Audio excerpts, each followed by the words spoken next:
Punk was actually for me. I was in homes, I was in institutions, I grew up in the bowels of the state and kicked around by the state. So when I got to my teenage years, I was an angry, and Punk put the direction on that anger, and thank God for that, because I don't know where I would have ended up otherwise.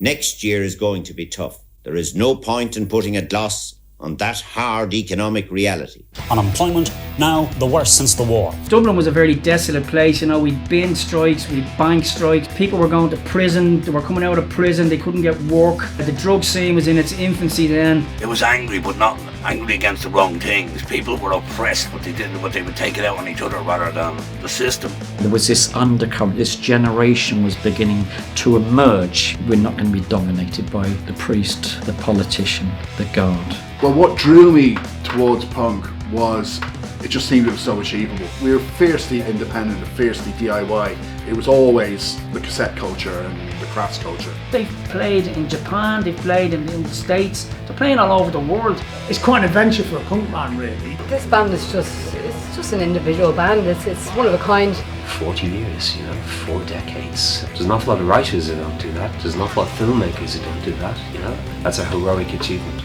Paranoid villains have always been outside of artists. We've never ever tried to fit in. We've never ever compromised. We don't want fame. We do it the way we want.